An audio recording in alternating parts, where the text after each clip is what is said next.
Coma, dijo Pablo, empujando el plato hacia el otro lado de la mesa. No lo dijo fuerte. No lo dijo para impresionar. Lo dijo como se le dice a alguien que ya no tiene opciones. Y eso fue lo que congeló el restaurante. La naturalidad. En Medellín, cuando un hombre habla así, no está negociando. Está cerrando un capítulo. El lugar estaba repleto, pero desde el primer segundo, todos supieron que esa noche no era una noche normal. La música seguía sonando, sí, pero era como si sonara detrás de un vidrio. Los meseros se movían con cuidado, como si el aire pesara. Nadie se atrevía a reír demasiado alto. Nadie quería llamar la atención, porque el poder estaba sentado en una mesa del fondo, y el poder siempre escucha. Pablo acababa de volver a la ciudad después de un tiempo fuera. No era Alcatraz, era otra clase de encierro. Escondites, casas prestadas, rutas cambiadas, días sin calle. Pero para la gente de su mundo daba igual. Había estado ausente y cuando un patrón se ausenta, aparecen los que creen que el trono se enfría. Los que creen que pueden repartirse la casa como si el dueño se hubiera muerto. El hombre que tenía enfrente se llamaba Mauricio Seda Londoño. Le decían Seda porque siempre vestía impecable, porque no levantaba la voz, porque hablaba suave y sonreía fácil. La Seda no era el típico matón, era el tipo que manejaba cuentas, rutas, contactos. Era de los que no disparan, pero deciden quién dispara. Durante años fue cercano a Pablo, de esos que están en la mesa cuando no hay cámaras, cuando las decisiones son crudas y se toman con una frase. Y ahora estaba temblando. No como un cobarde, sino como un hombre que entiende que su cuerpo ya no le pertenece, que su vida está en manos de alguien más. Porque Pablo no había vuelto para abrazar a nadie, no había vuelto para descansar. Volvió para ordenar el tablero. Todo empezó, según se contaba, el mismo día en que Pablo desapareció de las calles. La presión subió, las redadas se volvieron más agresivas, los enemigos se olieron la oportunidad y dentro del propio círculo, alguien empezó a comportarse como si ya mandara. No era una traición con gritos, era una traición con silencio. El dinero que dejó de llegar, las llamadas que dejaron de devolverse, los recados que se perdían, las rutas que cambiaban sin permiso. Cuando Pablo no estuvo, la ciudad no se detuvo, el negocio tampoco.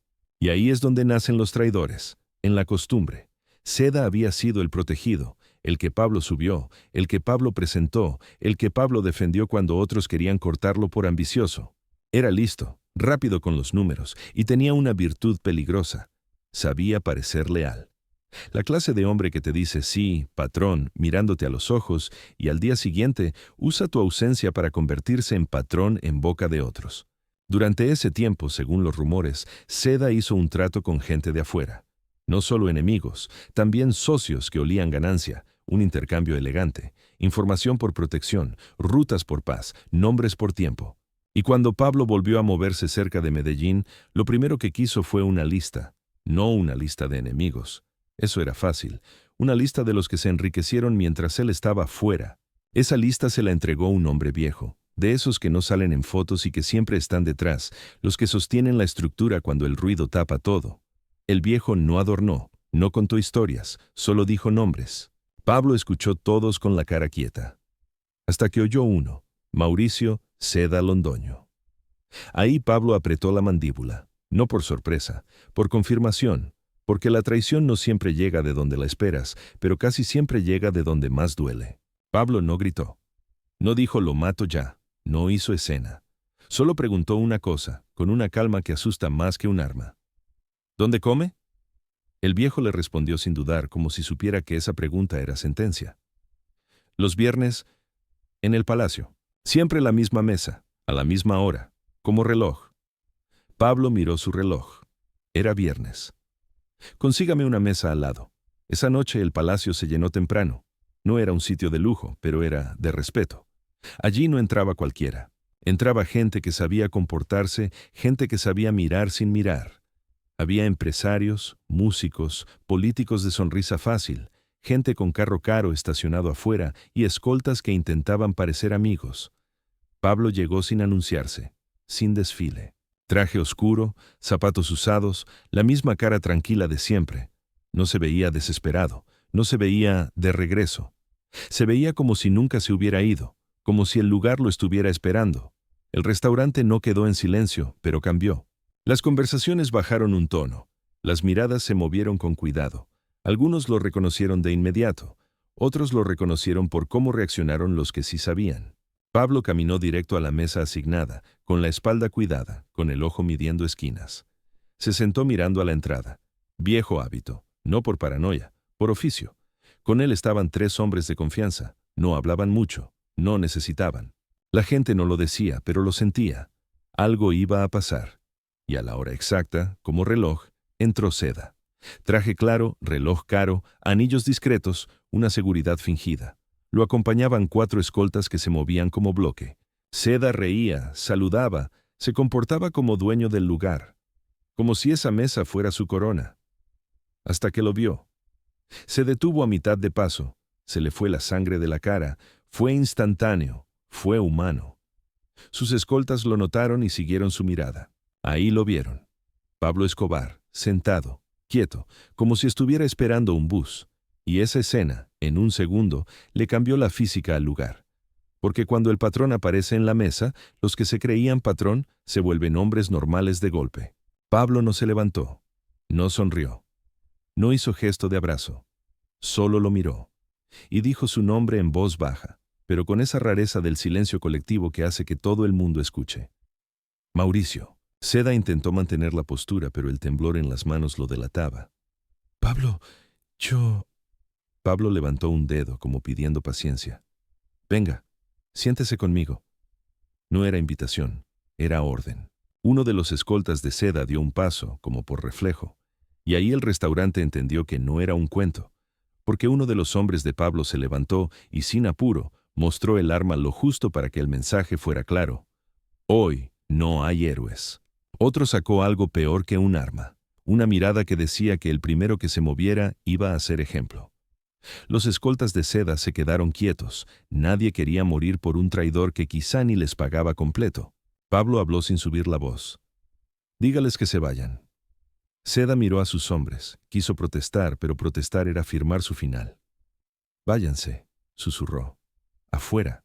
Los escoltas retrocedieron, tragándose el orgullo, mirando a Pablo como se mira a un animal que no debería estar suelto. Cuando quedaron solos, Pablo señaló la silla. Siéntese. Seda se sentó. El mesero se acercó temblando. Pablo no lo miró como amenaza, lo miró como herramienta. Tráiganos comida. Y trago. El mesero casi corrió. El restaurante entero estaba quieto, 200, quizá más, mirando la mesa como si fuera un juicio. El tipo de juicio donde no existe abogado. La comida llegó.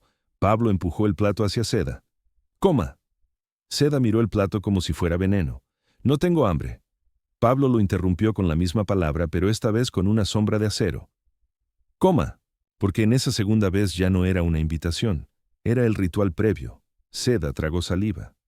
Yo puedo explicarlo, Pablo. Usted sabe cómo se puso esto. Usted no estaba. Los de afuera estaban metiendo mano. Yo hice lo que tuve que hacer para mantener la vuelta andando. Pablo no explotó. Eso fue lo peor. Usted hizo lo que tuvo que hacer para usted, dijo. Mientras yo estaba fuera, usted repartió cosas que no eran suyas. Usted habló con gente que no debía. Usted dio información. Y lo que es peor, usted dejó que mi casa se quedara sin respeto. Seda bajó la mirada. Las lágrimas empezaron a salir, pero eran lágrimas de miedo, no de arrepentimiento. Yo iba a arreglarlo. Iba a devolverlo. Se lo juro. Pablo se inclinó un poco hacia adelante. ¿Cuánto tiempo llevaba planeando arreglarlo?, preguntó. Porque yo llevo tiempo escuchándolo a usted en boca de otros. Don Mauricio, el que manda, el que decide. ¿Usted cree que yo no escucho? ¿Usted cree que yo no tengo ojos? Seda intentó hablar y no pudo. Pablo dejó que el silencio lo ahogara unos segundos, como quien deja que un hombre se dé cuenta de su propia tumba. Luego metió la mano en la cintura. Seda se quedó rígido, esperando la pistola. Pero Pablo no sacó pistola. Sacó una navaja. No una navaja teatral. Una navaja de las que existen de verdad, de las que cortan rápido y sin poesía. Pablo la abrió despacio, como si el sonido del metal también fuera parte del mensaje. En el restaurante, alguien contuvo el aire. ¿Sabe qué es lo que más me da rabia de un traidor?, preguntó Pablo, casi conversando. Que siempre cree que es inteligente, que siempre cree que está justificándose. Lo hice por la organización, lo hice por sobrevivir. Mentira, lo hizo por plata. por miedo, por ambición. Seda lloraba en silencio. Yo lo vi crecer, Mauricio, dijo Pablo. Yo lo puse en la mesa, yo lo protegí. Y usted decidió venderme por sentirse grande 5 minutos. Pablo levantó la navaja hacia la cara de Seda. No para matarlo, para marcarlo. Ahí es donde el restaurante se volvió piedra. Porque la gente conoce la muerte, sí, pero lo que estaban viendo era algo más largo que la muerte. Un castigo que no terminaba esa noche. Con un movimiento rápido, Pablo hizo un corte fino en la mejilla. No profundo. Exacto. La sangre bajó lenta, ensuciando el traje claro. Seda gritó, más por lo que significaba que por el dolor. Pablo cerró la navaja y la guardó. Eso no es para que se muera, dijo. Eso es para que se acuerde. Se inclinó un poco más cerca. Cada vez que se mire al espejo, va a ver esa cicatriz, y cuando lo vean en la calle, van a saber. Van a saber que usted fue el que se vendió. Seda sollozaba. Por favor, no me mate. Pablo lo miró como quien decide sin emoción. Usted tiene 24 horas para irse, dijo. Se lleva lo que quepa en sus manos, lo demás se queda. Y si mañana en la noche alguien me dice que lo vio, ahí sí no hay cicatriz, ahí sí hay tierra. Luego Pablo se levantó y miró alrededor hacia toda la gente que estaba fingiendo no respirar. Y que esto le quede claro a todo el mundo, dijo. Yo volví, y las reglas volvieron conmigo. El que cumpla, vive tranquilo. El que se crea vivo por traicionar, aprende. No necesitó gritar, no necesitó disparar, porque el poder real no se prueba con balas, se prueba con control. Pablo salió del restaurante sin correr, sin mirar atrás, y la gente tardó varios segundos en volver a moverse, como si el lugar hubiera olvidado cómo se hace vida normal. Esa misma noche, la historia se regó por Medellín con velocidad de incendio. En peluquerías, en taxis, en cocinas, en llamadas cortas. Volvió y lo sentó a comer. Lo marcó delante de todos. Le dio un día para desaparecer. Y el detalle que más dolía, el que se repetía como un martillo, no lo mató, lo dejó vivir con la vergüenza. Al día siguiente, Seda ya no estaba.